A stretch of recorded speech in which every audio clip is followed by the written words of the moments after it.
business associations across the industry, you're all very welcome to be joining us this afternoon.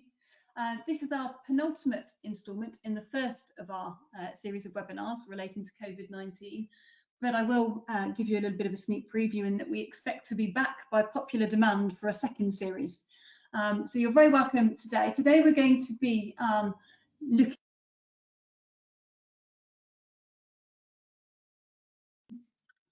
So good afternoon, I'm Hannah Vickers, I'm the Chief Exec of the Association for Consultancy and Engineering. So you're very welcome to the penultimate instalment in the first series of this webinar series, whether you're ACE members or whether you're members of business associations from other parts of the sector, you're all very welcome. We've done these as an open source webinar series. And this is, today we're going to be focusing on people in a pandemic.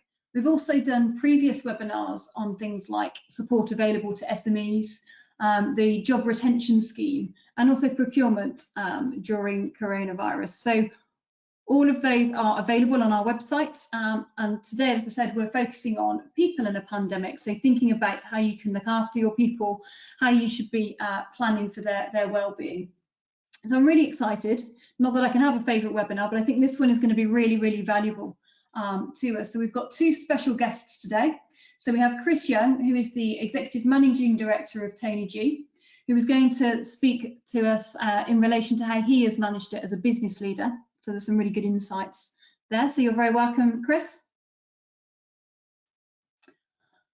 And then we'll be looking from our second speaker at the wellbeing and mental health implications. And I'm really pleased to say we've got Tahirih McLaren-Brown, who is a wellbeing expert, speaking to us and giving us a little bit of the benefit of her wisdom on how we should be approaching this for the benefit of our staff and making sure that we are actually managing them well during this period of disruption. So two fantastic speakers, two very different perspectives. And the format of these webinars is that we will go with our two speakers giving a bit of a presentation to start with, and then for the second half, for the last sort of half an hour or so, we'll look at a Q&A. So if you wanted to have a look, if you're new to these webinars, you'll see on the right hand side of your screen, you actually have the panel where you can ask questions. So you can ask questions at any point during the webinar, and my team will be collecting them up. And then when we come to the Q&A session, I will be asking them of the panelists. So no need to wait until we get to that part. Please do just keep your questions coming in by asking them in the panel to the right. Okay, so I think on that basis, we've got a little bit of housekeeping there just around how to get the best out of this webinar. We are going to be recording this, putting it up on our website, so you'll be able to play it back if for any reason your technology lets you down. I know we're all having a few of those problems with the creaking digital infrastructure we have, but you are able to watch this back. We will record it. And if you're going to be listening for the full hour, please do try, if you can, to listen through headphones because it will cut out some of the background noise, but that's not essential. That's for your viewing pleasure. So I think on that basis, I will hand over to Chris. So just a bit of an introduction. So Chris is the Executive Managing Director of Tahirih, who are a medium-sized consultancy firm with offices worldwide, who is just, bless him, as many of you have on the call, will have been mobilising his staff from home. So Chris, over to you. Please do give us your benefit of your experience of how the last few weeks have been and how you've managed that. Okay, thank you very much, Hannah. If you want to go to the next slide then. First slide, blue. Right, so yeah, the first thing I should say before I start this actually is that I am no expert in this, and I've obviously become a bit of an amateur expert in the last couple of weeks because it's been new to all of us. So I thought I'd just say a little bit more about, to start off with what we've done. Some of what I talk about is a little bit about the tech associated with it, as well as people, because the two are very much interrelated, and as I'm sure it is for all of you. So what have we done so far? So we've basically moved about 400 people, 350-ish or so in the UK, from nice, comfy, easy to use offices into bedrooms, kitchen tables, home offices, sheds all over the place. And we did that really in the space of about 4 days. We had the call, I think it was on the Friday of one week, and then we sort of used the rest of the next week to try and get rid of everybody out of their offices into their homes. And it was really sort of all hands to the pump, and actually probably by about the Thursday lunchtime of the following week, we had managed to move everybody. One of the challenges was how we could get people set up at home in their offices and their homes with their IT equipment. And we have kind of probably about 30–40% of our staff with laptops, and the rest of them are really office bound and have desktop computers. So that was a big challenge to start off with, was trying to get people to take all of their IT equipment and set it up in a way that could work for them at home.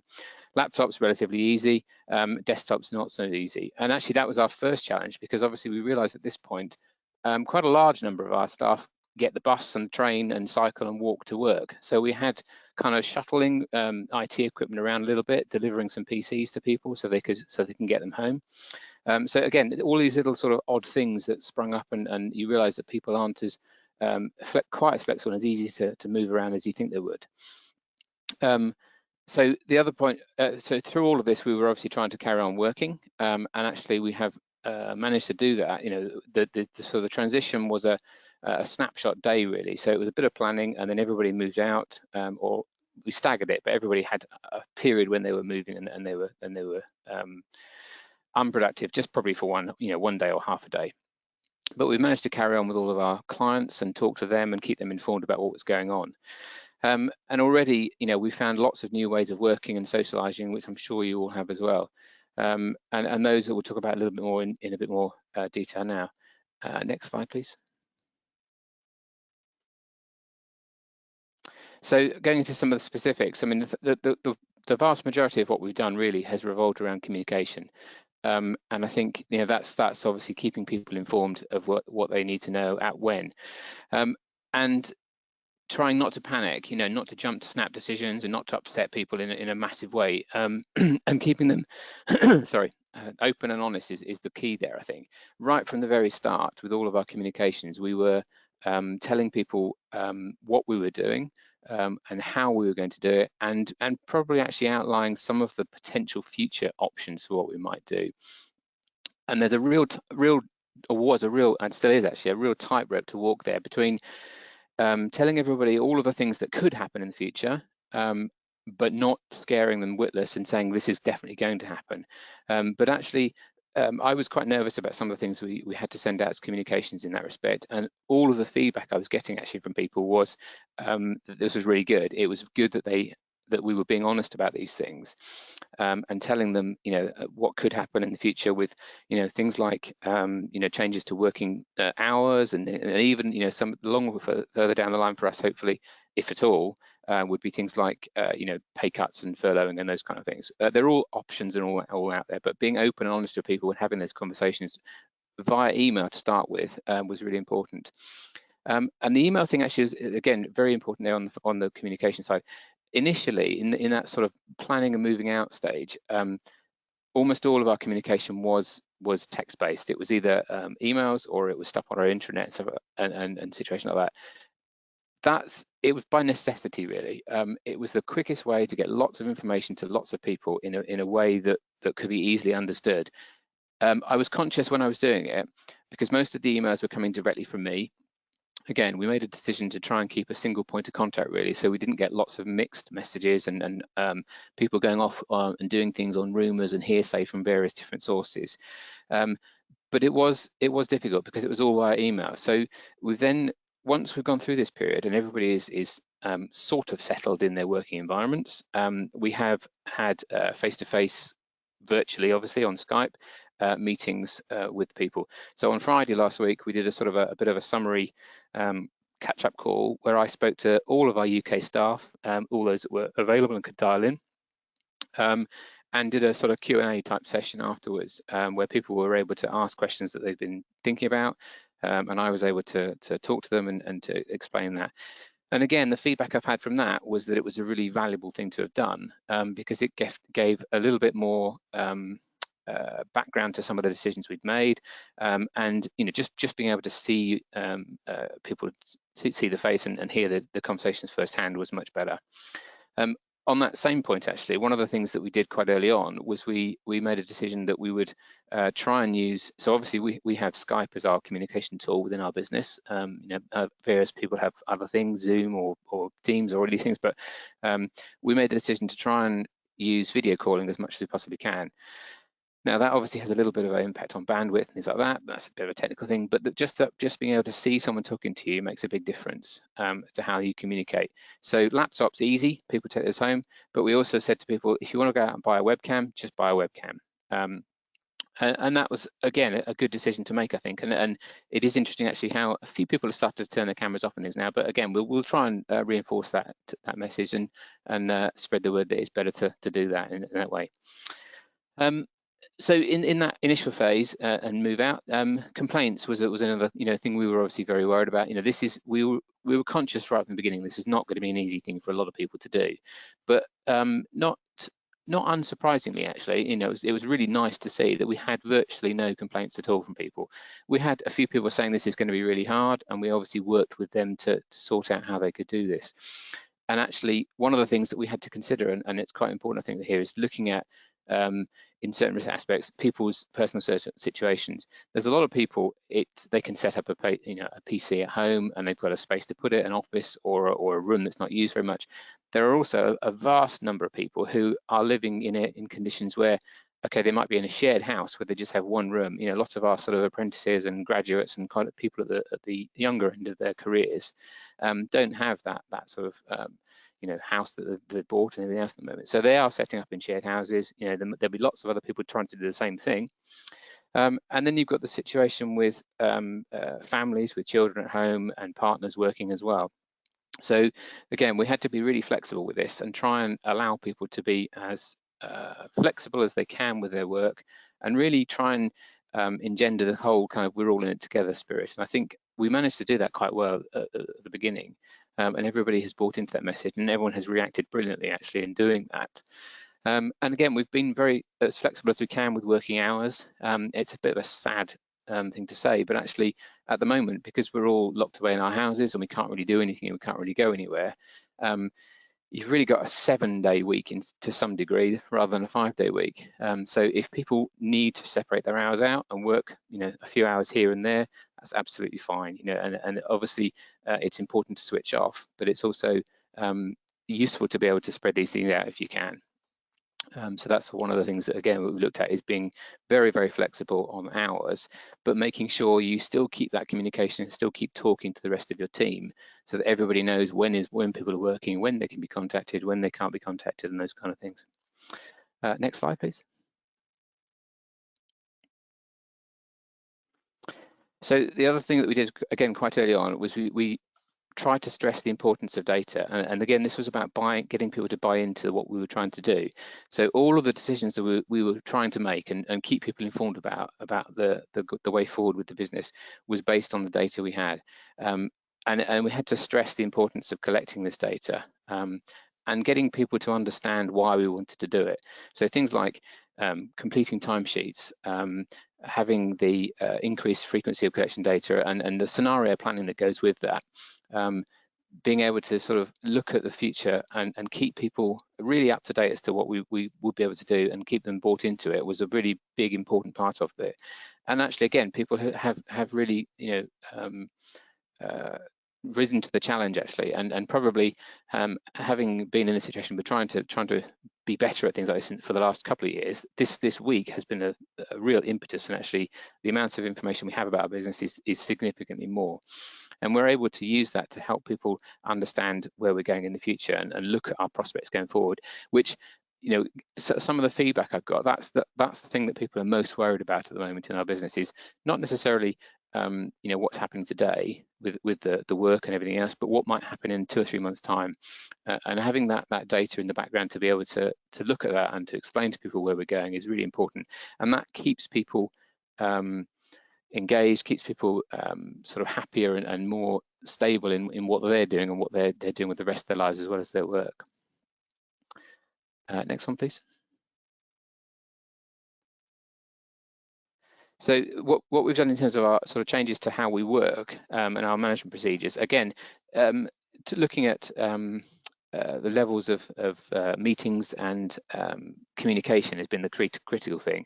So within all of our offices, we've set up catch-up calls. So pretty much every office has a catch-up call every day with every member of staff. And now that might be just a 30-second call. Hi, how are you doing? Are you all okay today? Do we know what we're doing? Right, carry on. It might be a bit more in depth. And those calls, obviously, we've set up a sort of almost a little bit of a pyramid type system, I suppose, where the senior managers probably have a quick catch-up call in the first instance. The executive board now meets twice a week rather than once a week, so they have those kind of calls as well.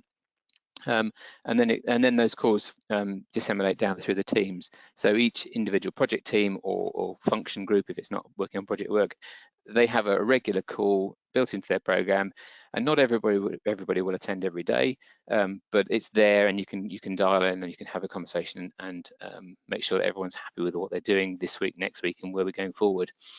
And actually, I've asked our sort of senior directors and things to make sure they try and keep not an explicit log, but keep an eye out for people who aren't dialing into these calls. So if you haven't heard from somebody for a few days, give that person a specific call and make sure they're okay, and make sure they're still doing what they want to be doing, should be doing, and that they're happy and that they're engaged in what they're doing.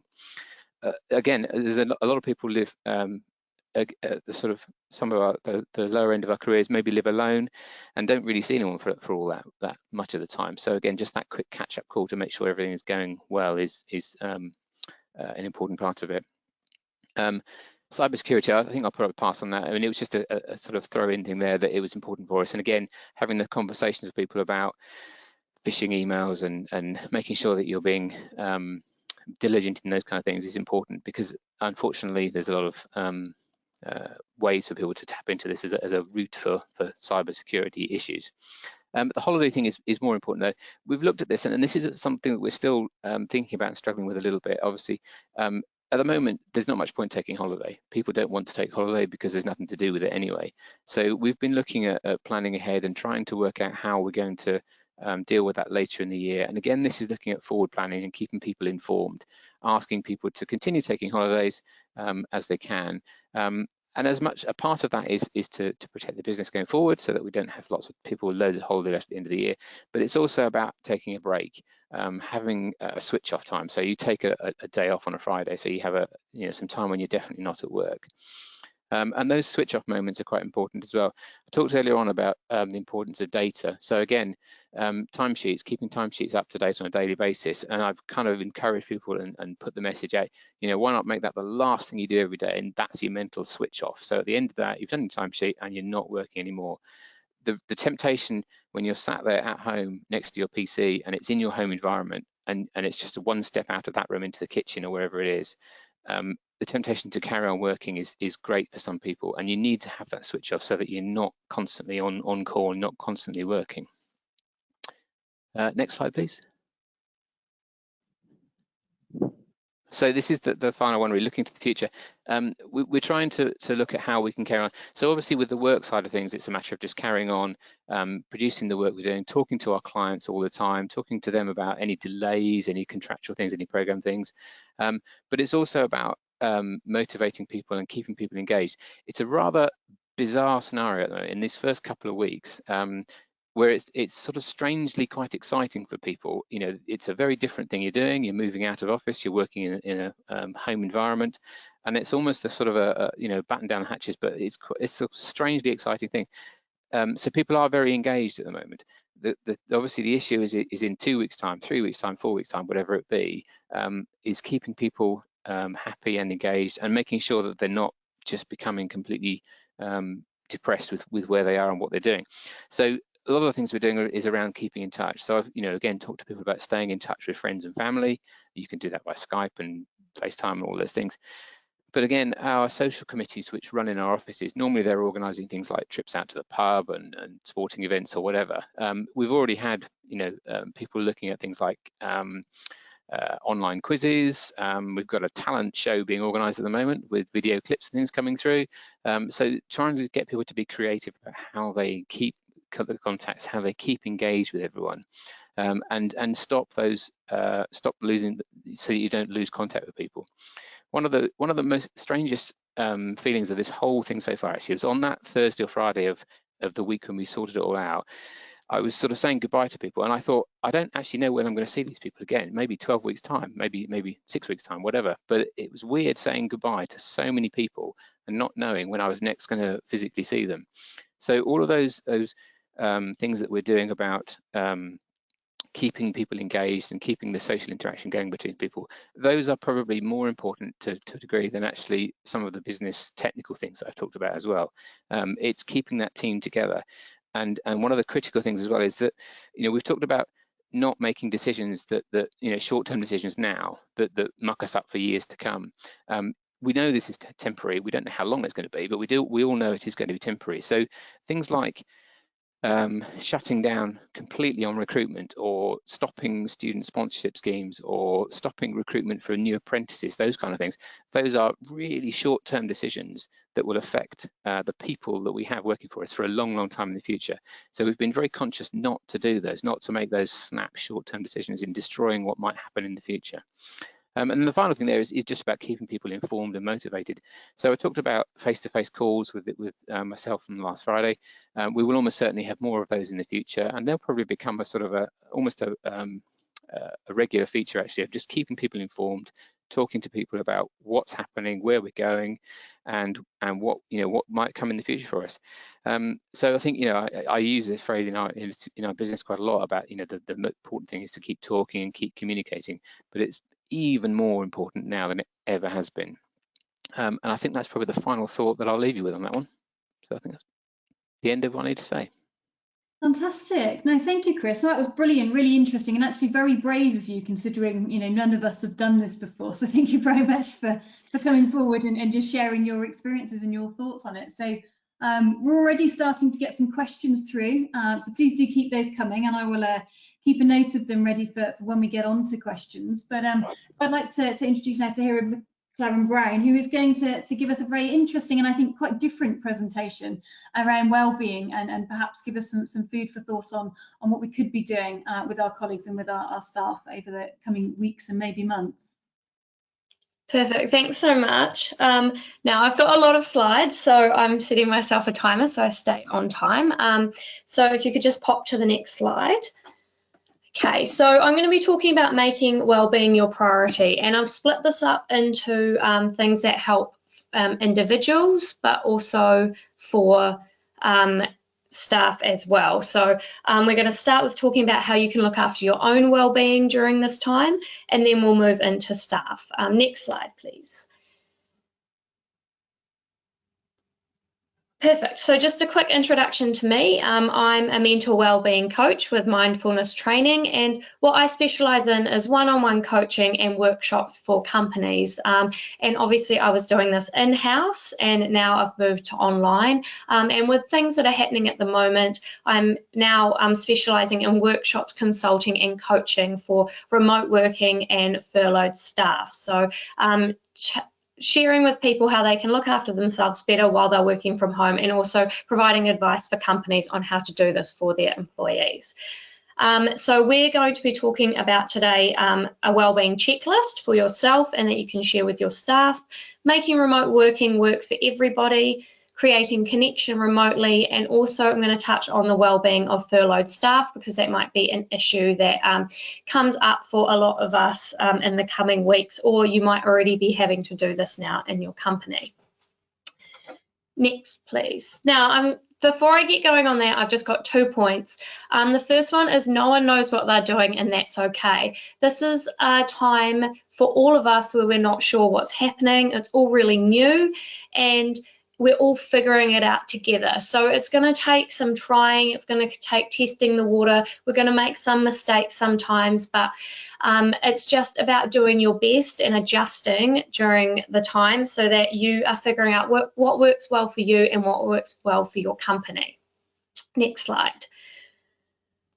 And also fill up your cup first, and maybe not a wine glass, although I know a lot of people are probably having a few wines at the moment to keep their stress levels down, but just making sure that if you're a leader in your company, to look after yourself first and look after your well-being first, because a lot of people are relying on you, and if you're stressed or overwhelmed, or if you're feeling burnt out, then that's going to be no good for anybody. So everybody just making sure that you're looking after yourself first, so then you're able to help other people.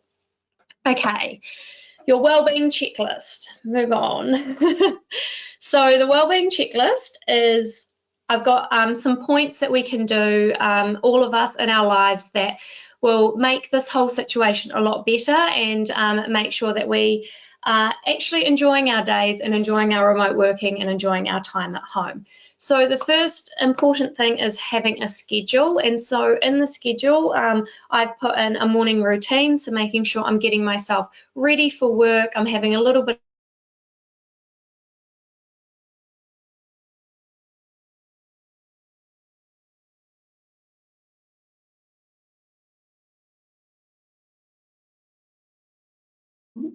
I think we might have lost you there, so we'll just pause a second now to just check we can get the connection back and continue with the presentation.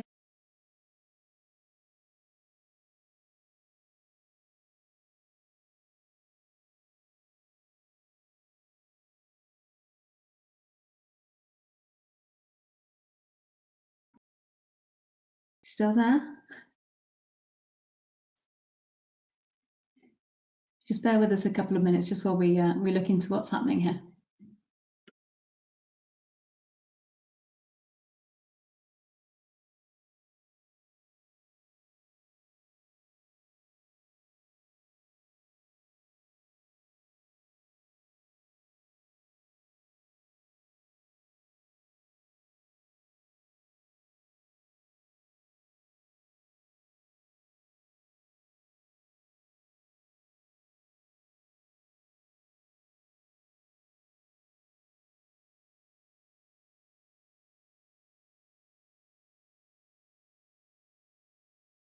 in the evening. I'm going to skip the feel goods because I'll talk about them next, and then also having some alone time. I know that it's funny because we're not connecting with lots of people like we usually are, but we're also always in the presence of people all day. So making sure you get alone time, whether that's going into a different room to read a book for a while by yourself or going out for your walk by yourself. Next slide, please. Perfect. So this is your pyramid, and this is how I think everyone should set up their days. So we've got the bottom is our non-negotiables, and these are our foundations. So these are things that you want to do every day that are good for your well-being. So my non-negotiables are 7.5 hours plus of sleep, eating fruit and vegetables every day, doing exercise and meditating. So if you set out some things that are really important to you and make sure you're doing them every day, then you're going to be looking after yourself much better. The next up there is feel good vibes. So these are things that make you feel really good. So they could be small things like your morning cup of coffee. They could be reading your book. They could be going for a walk. They could be cooking a really nice meal. Lots of little things in your day that are going to make you feel good and make your day feel better overall. And the really important thing I want to share with you for this is making sure that you appreciate these things as they're happening, because when you're really thinking about how much you're enjoying them, that heightens the enjoyment for them. And it's like building little layers on layers every day of all the good things.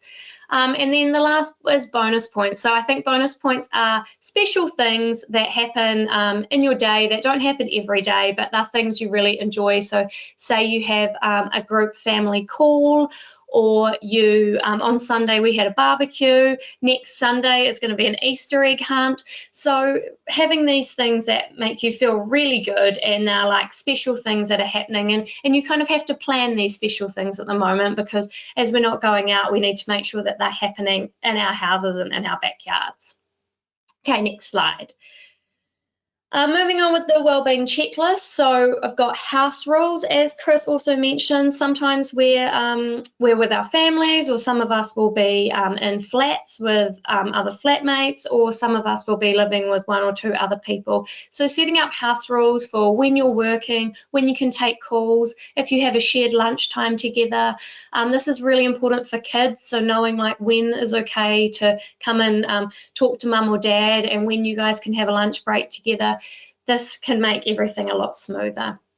Creating daily connections with people, so this is talking to people, prison activities and goals. So I always say, like, if I went to prison, I'd come out with another degree. But this is kind of, we're in this time now where we actually have a lot of spare time and we can do things that we haven't had the time to do before. And it could be doing a course, it could be doing crafts, it could just be getting really fit. That's one of mine.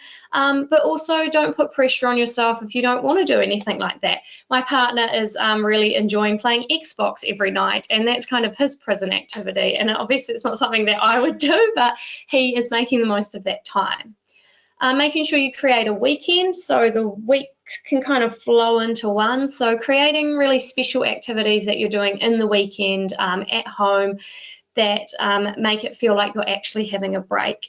The last one is what went well. So this is at the end of every day. I write 3 things that went well in my day. And this is something that you can do as a family or with your people you live with, is saying it actually verbally to each other about, okay, what are 3 things that went well in your day today? And that can really uplift everybody, and it makes you notice the positive. Perfect. Next, please. The last one I have for our personal wellbeing is your back pocket list. So this is if things go wrong, or if you're feeling frustrated, or if you're feeling stressed, or if you just need to have a break and something else to do, then having a list of about 20 things that you can just pull from whenever you need to is really helpful. So active is kind of exercise, things that you do being active, obviously. So it could be going for a run, going for a walk, jumping on the trampoline, anything like that. Achievement are things that you do that kind of feel like, okay, I've ticked that off. So it could be doing something small on your to-do list. It could be finishing a crossword. It could be cleaning out a cupboard, just something where you feel like you've achieved. Relaxation is obviously your chill out time. So it could be reading a book. It could be having a bath. This could also be going for a walk. It could be watching TV. It could be having a nap. It could just be sitting outside. And then the final one is stillness. So this is where you find a bit of peace for yourself. So this could be done through yoga or meditation. It could be going for a walk without any music, or going for a run without any music. A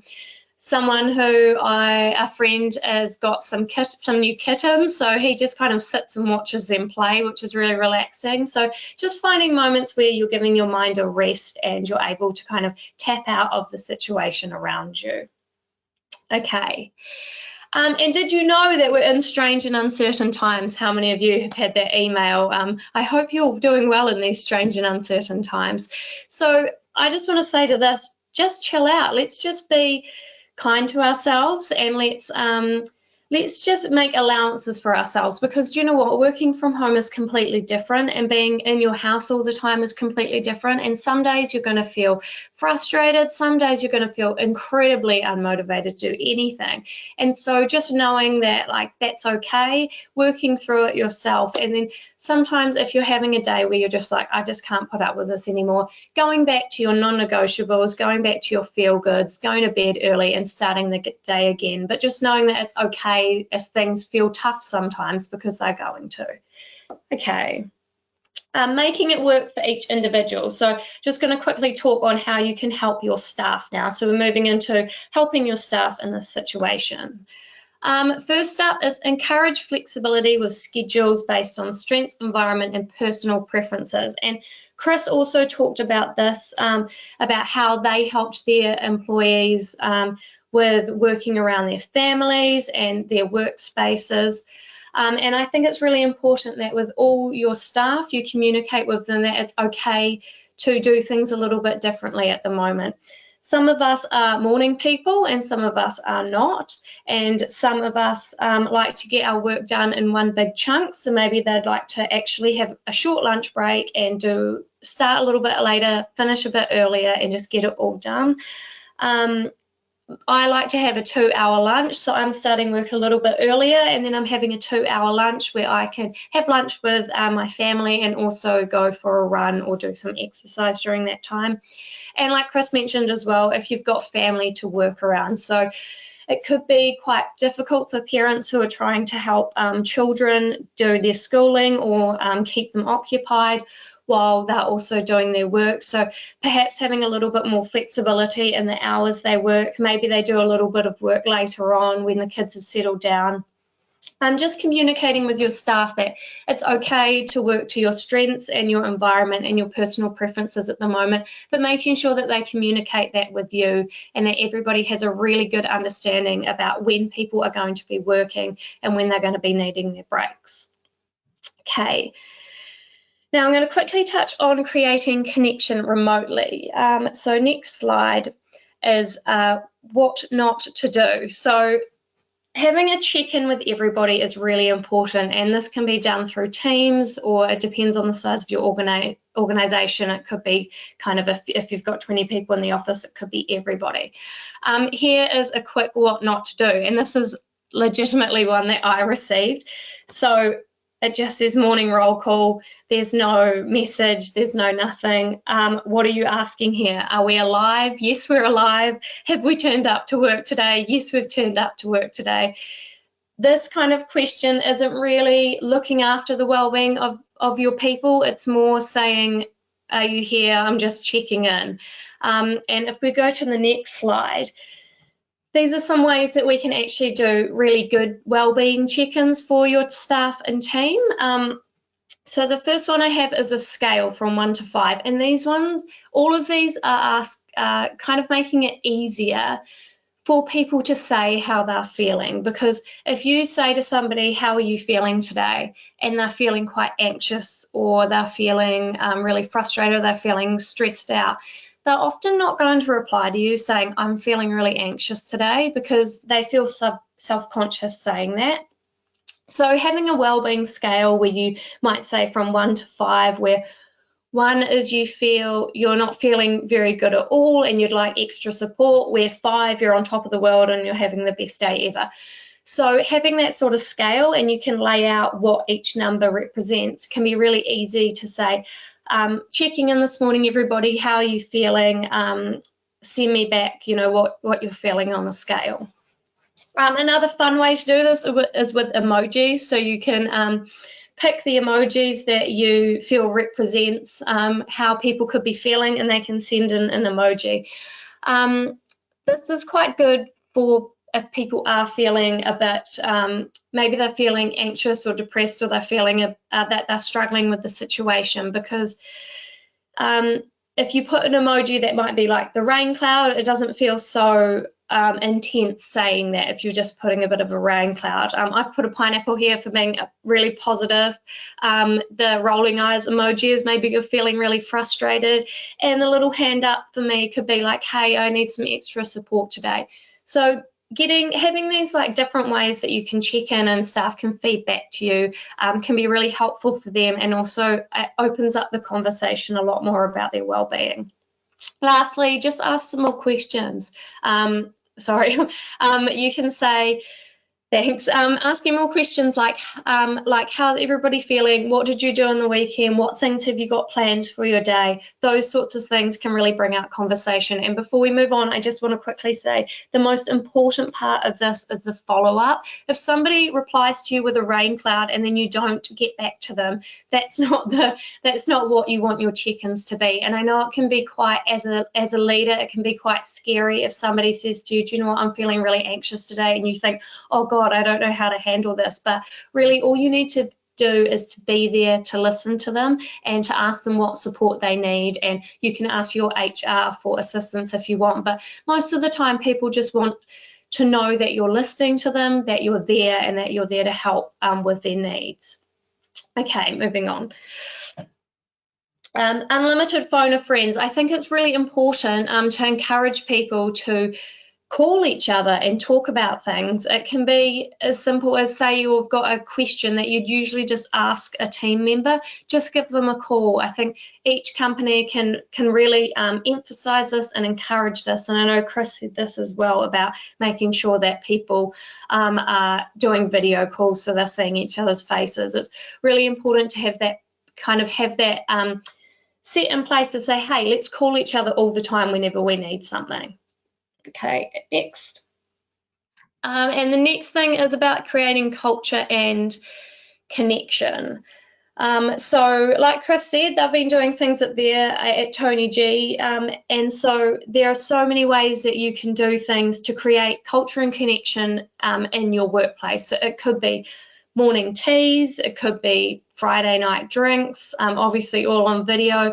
I know a company who did a brunch competition, so who could make the best brunch menu. You could do a bake-off, you can do quiz nights. There's people on Facebook Live now who are doing quizzes that you can just join in, or you could do like an online yoga or HIIT workout together, or have some sort of a challenge. But there's so many things that you can do as a team. And if you're in your organization, you're like, oh my God, I've got so much stuff to do already, and I'm trying to work all of this out for my staff, and I don't have time for this.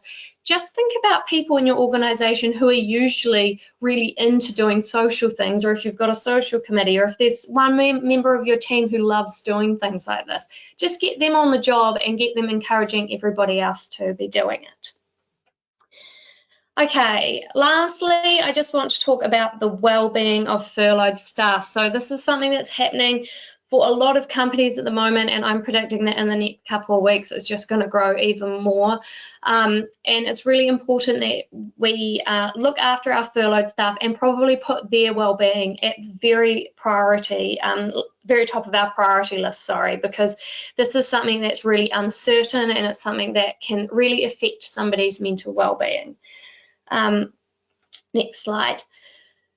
Thank you. Now, I looked at this, I thought of this the other day, and I looked at this, and it's like you as a leader of your company is like the mother hen, and all your employees are the chicks, and there's a fox in the yard and they are panicking. And so what are you going to do as the mother hen of your employees to make sure that their well-being's looked after, and that they're being calm and reassured, and that they're able to go through this process as smoothly as possible?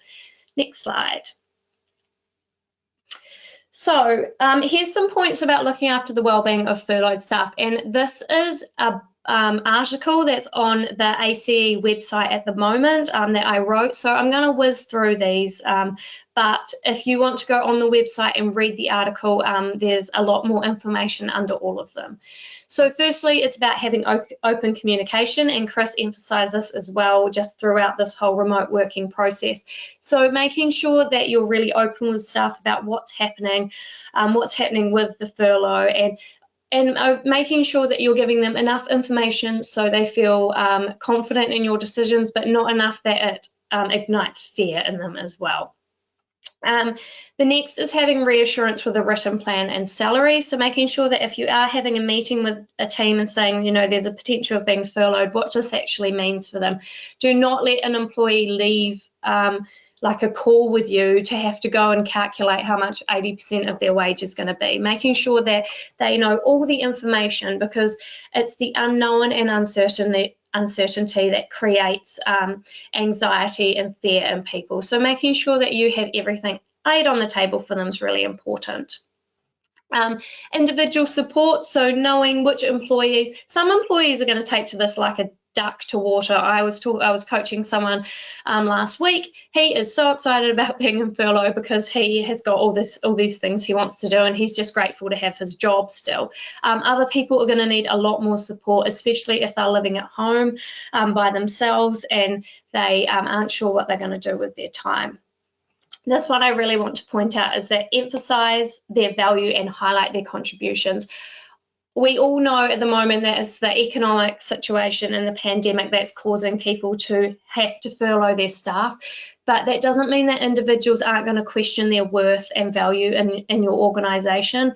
And you want to make sure that nobody is doing this and going away into furlough thinking, oh, could I have done something better, or am I going to be going back into my job after that? Making sure you really emphasize their value and highlight their contributions across the past year, and say to them, like, I'm really excited to get you back on board when things have settled down.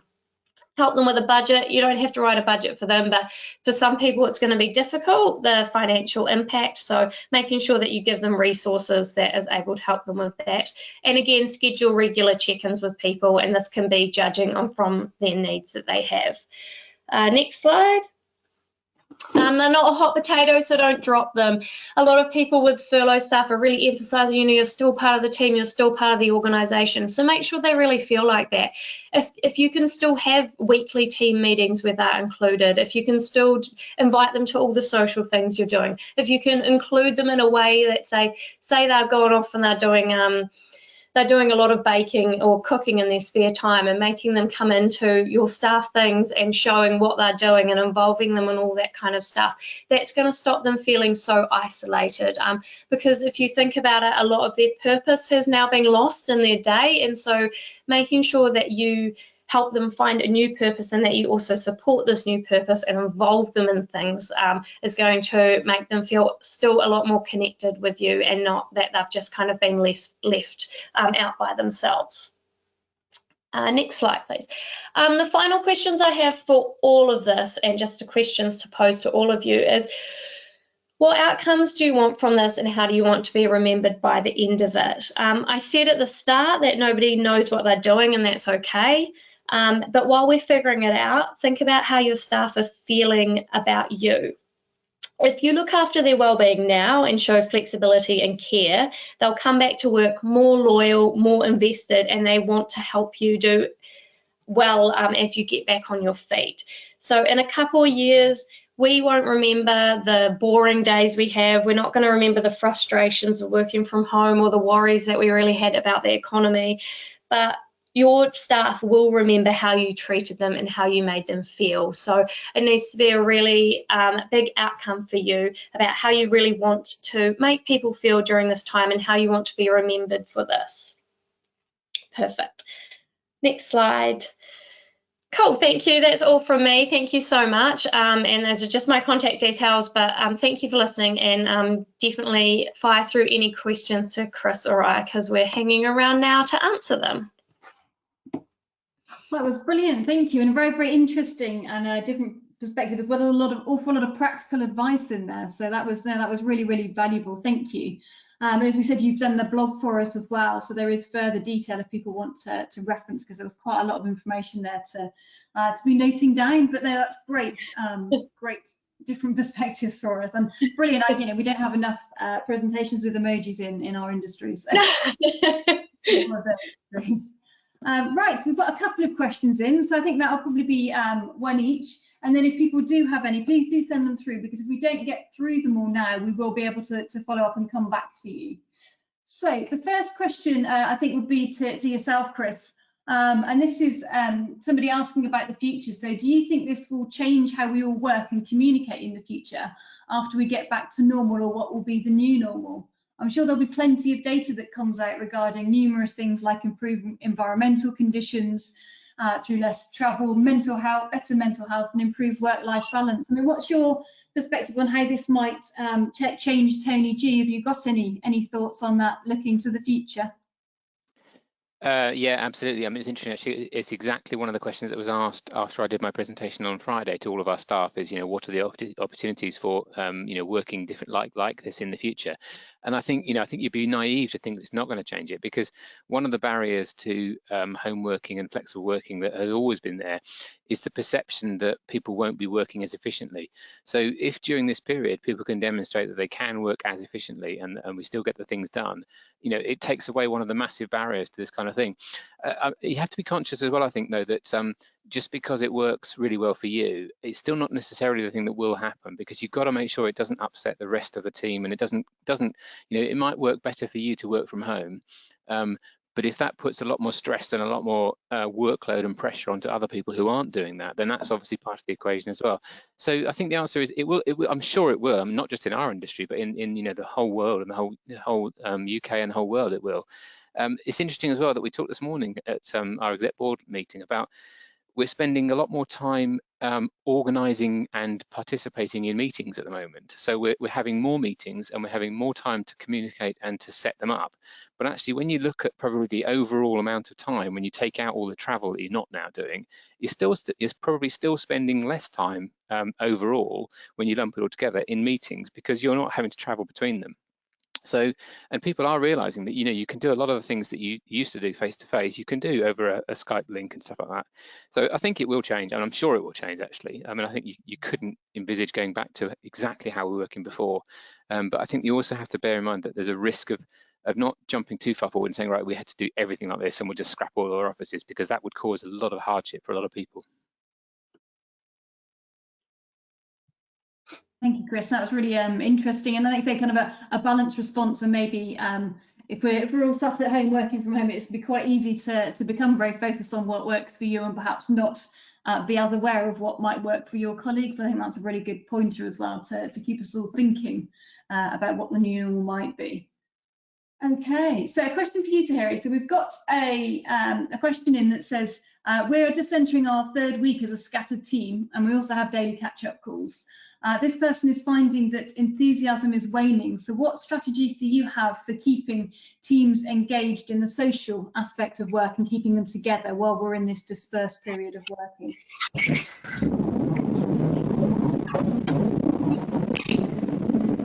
Sorry, I've just got some feedback coming back.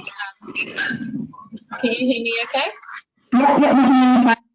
Okay, perfect. That's a really good question, and that's kind of something that's happening. I think Chris mentioned as well that, it's kind of an exciting time at the start and you're all getting used to new ways, and now things are getting more, as I would say, like more into the grind of it. I think that to be able to keep people more engaged is to think about different things that you could be doing together. I gave some examples in my presentation about things that you can do as a team. And so maybe having some different challenges, or having like fun different ways that you can have team meetings. If you're on Zoom, you can do those backgrounds. You could all come. I know an organisation has come together and done like a silly hat day for their meeting. And it could also be, at the start, we're all quite concerned about how everybody's doing, and we're having these daily team calls. Is it something that everybody still needs to have a daily team call? Because it could be that everybody's actually settled in quite nicely, everybody's doing things, and everybody's in their flow now. And so does it need to be like perhaps that the motivation's being lost because it's becoming really same? And so could you have like every second day you do something? Or could it be that you, instead of talking about work one day, you just have a morning tea, or you have a lunch catch up, or your own sort of lunch and learn together, where you're doing different things instead of doing the same sort of team meeting. So I think it's really important to try and figure out a way that works for everybody, and still that you're checking in on people daily, but perhaps you don't need to be having the same sorts of meetings every day. And I think something that you can do as well, just within the teams, is everybody's got their own interests and everybody's doing different things now. I'm learning to do cryptic crosswords, which is very hard and probably not as interesting to share. But if people are in your team doing fun things, or doing crafts, or doing drawing or baking or whatever, that or doing some fitness things that they didn't normally do before, how about you bring those to the meeting, and everybody has a day where they're doing like showing you how to do something, or talking about something they're doing. It really brings the team closer together, and it kind of gets people trying new things at the same time.